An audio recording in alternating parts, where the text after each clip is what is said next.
Salam alaikum chers étudiants. Alors, dans cette vidéo, je vais donner une partie théorique concernant l'analyse de la variance. Nous avons fait précédemment un test de comparaison entre deux moyennes. Ça, si nous avons par exemple seulement deux échantillons et on veut faire l'égalité par exemple entre les deux moyennes. Mais dans un cas général, on veut faire, c'est-à-dire, enfin, supérieur à 2, c'est-à-dire supérieur à 2. Alors, dans ce cas, si on veut faire l'analyse des échantillons 2 à 2, cela est possible, mais il va prendre, c'est-à-dire une longue durée. Donc, une autre solution, c'est la nova. Alors, par exemple, si nous avons comme exemple, si nous avons 5 niveaux par exemple de concentration et on applique chaque concentration sur un échantillon, c'est-à-dire nous avons 5 expériences. Chaque expérience est réalisée pour un niveau de concentration. Donc on réalise 5 échantillons. Sur chaque échantillon, on a une concentration. Et on veut calculer la dureté des échantillons. Pour chaque échantillon, on calcule cette dureté, ce qu'on appelle les duretés élémentaires, puis on calcule la dureté moyenne et on veut tester est-ce qu'il y a des différences entre ces moyennes ou non. Donc la concentration sur le facteur ou bien le traitement. Et la dureté, ce n'est qu'à la sortie qu'on veut trouver. Alors, une étude expérimentale pour la nova, à partir d'une population globale, on peut déterminer des sous-populations dont on dispose de, bien, on sélectionne des échantillons 2 jusqu'à échantillon N, et à partir des moyennes de ces échantillons, on teste l'égalité des moyennes de sous-population. Donc ça, c'est le test qu'on va étudier aujourd'hui, la nova. Donc pour faire de la nova, il y a des conditions à respecter. Premièrement, les échantillons soi-disant tirés d'une population normale, la variance doit être égale pour tous les échantillons et bien sûr les échantillons sont sélectionnés indépendamment. Voici une représentation de ce que nous avons dit, c'est-à-dire ça c'est l'échantillon par exemple A, l'échantillon B, l'échantillon C, l'échantillon D, sont tous de forme normale et puis on peut calculer la moyenne de chaque échantillon. Et à la fin, on compare les différentes moyennes. Comment on va faire cette comparaison? On va voir ça par la suite. Voici un tableau représentatif d'une donnée, d'une expérience à un facteur. Ça, c'est le facteur ou bien ce qu'on appelle le traitement. Et ça, ce sont les observations pour chaque traitement. Donc nous avons le traitement niveau 1, Y11, Y12 jusqu'à Y11. Donc nous avons une mesure pour le premier traitement. Nous avons N mesure dans notre cas aussi pour le deuxième facteur et N mesure pour le dernier facteur. Donc dans notre cas ici, nous avons P facteurs et N mesures. La représentation des totaux pour chaque échantillon, donc elle est donnée par la formule YI étoile. Pour cela, nous avons Y1 étoile, Y2 étoile, YP étoile. Et les moyennes sont données par Y bar I étoile, Y bar I étoile, Y bar 1 étoile, Y bar 2 étoile, Y bar P étoile. La somme totale pour toutes les mesures ou bien toutes les observations, c'est Y étoile étoile et la moyenne globale, c'est Y bar étoile étoile. C'est Y bar étoile étoile. Donc Y11, c'est-à-dire représente la première observation pour le premier traitement. Y12, c'est la deuxième observation pour le premier traitement. Y22, c'est la deuxième observation pour le deuxième traitement. Donc on va comparer plutôt on va comparer les moyennes de chaque échantillon, les valeurs de chaque échantillon par rapport à la moyenne globale, les valeurs de chaque échantillon par rapport à sa moyenne et les moyennes de chaque échantillon par rapport à la moyenne globale. Alors la procédure de l'ANOVA est comme vous le voyez ici. Donc nous avons l'hypothèse nulle suivant un niveau un niveau de signification alpha donné. Donc toutes les moyennes sont égales. Tandis que l'hypothèse alternative notée H1, donc il y a au moins une moyenne μJ différente de tous les moyennes. D'accord? Donc si l'hypothèse H0 est juste, cela veut dire que le changement du facteur ou bien du traitement ou du niveau n'a aucune influence sur la moyenne. Avant de faire ce test, il faut calculer premièrement des carrés à la moyenne. Nous avons la somme des carrés des écarts total est égale à la somme des carrés des écarts dus au traitement plus la somme des carrés des écarts résiduels. Donc comme vous le voyez, ici nous avons YIJ moins Y bar étoile étoile.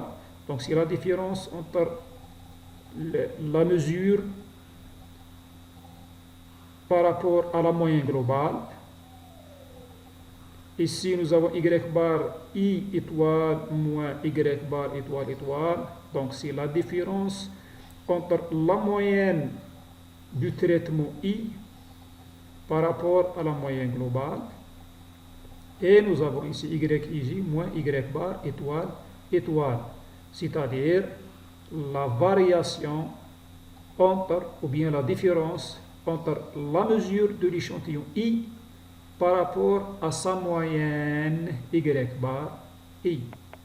D'accord? Donc, la somme des carrés des écarts total égale la somme des carrés des écarts dus au traitement plus la somme des carrés des écarts dus au résidu.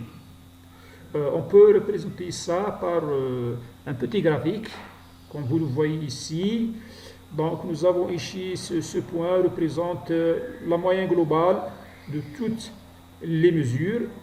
Et ici, nous avons les différents échantillons, échantillon 1, échantillon 2, échantillon 3 et échantillon N, ou bien échantillon 4. Donc nous avons ces mesures. Cette distance représente la différence entre la mesure YIJ et la moyenne globale, Y bar étoile étoile. D'accord? Donc, cela représente la somme des carrés totale, ou bien la variation totale. Ici,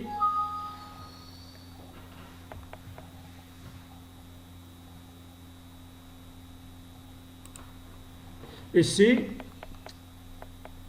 cette virgule représente la variation due au traitement, c'est-à-dire la variation entre la moyenne de l'échantillon et la moyenne globale.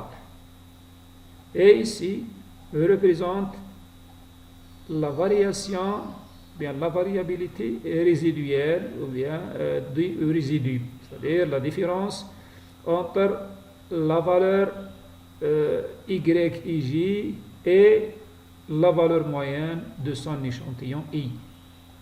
D'accord, donc la variable totale égale la variable du traitement plus la variabilité due au résidu. Donc ce qui est représenté aussi par cette formule.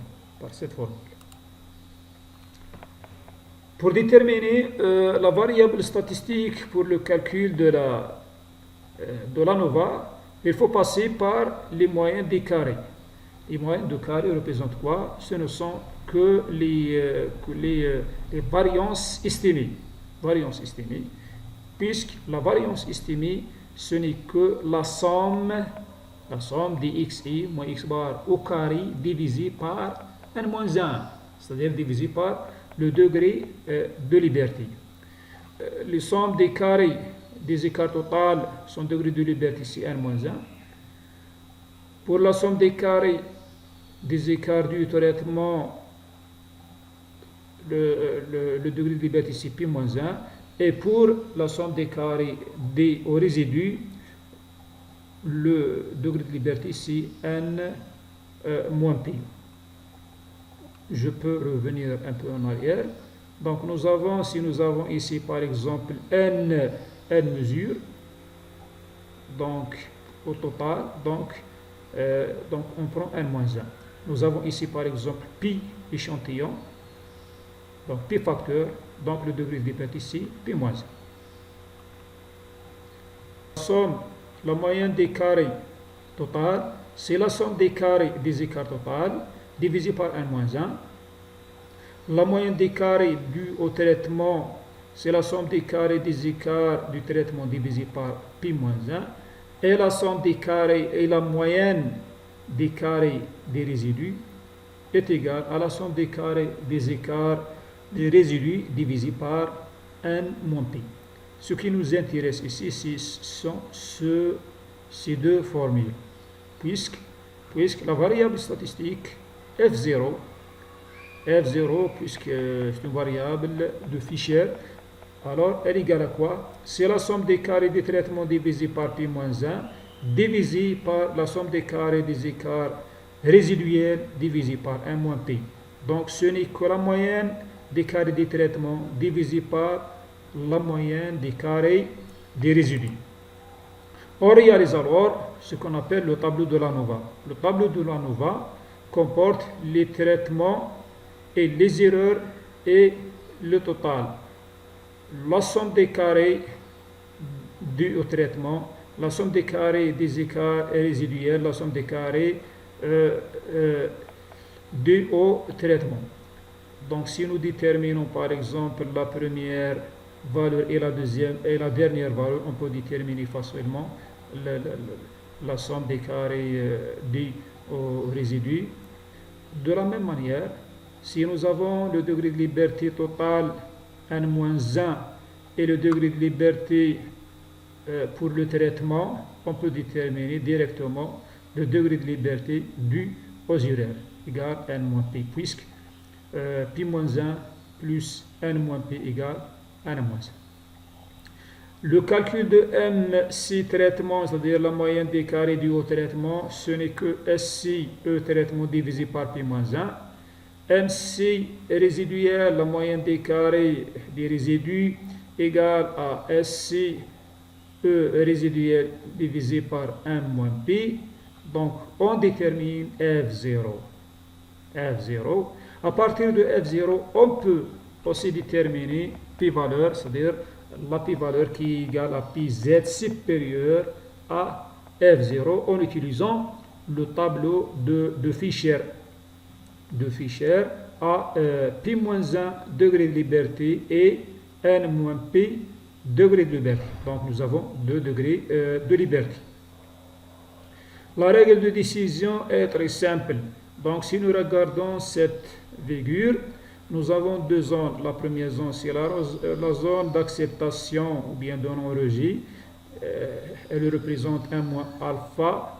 Et la zone de rejet représente notre niveau choisi. Alpha, c'est le degré de signification que nous choisissons. Donc il y a 2 cas. Donc si F0 calculé est supérieur à F alpha, donc on rejette H0, sinon on l'accepte. Dans l'autre cas, en regardant la probabilité, si on calcule la probabilité de M6, c'est-à-dire de F0 à droite, si elle est inférieure à alpha, on rejette aussi à 0. C'est-à-dire, si on regarde ici, si cette position représente F alpha et nous avons ici F0, c'est-à-dire F0 supérieur à F alpha, donc nous sommes dans la zone de rejet. Dans l'autre cas aussi, si la probabilité, c'est-à-dire cette surface, si elle était inférieure à alpha plutôt, donc on rejette aussi à 0. Si inversement, si F0 elle est dans cette position, elle est donc inférieure à F alpha, on accepte H0. Si la probabilité aussi elle est supérieure à alpha, donc cette surface, donc on accepte H0. Donc ça, c'est un rappel théorique de l'ANOVA. L'application sera, Inch'Allah, dans une autre vidéo. Merci. Assalamu alaikum wa rahmatullahi wa barakatuh.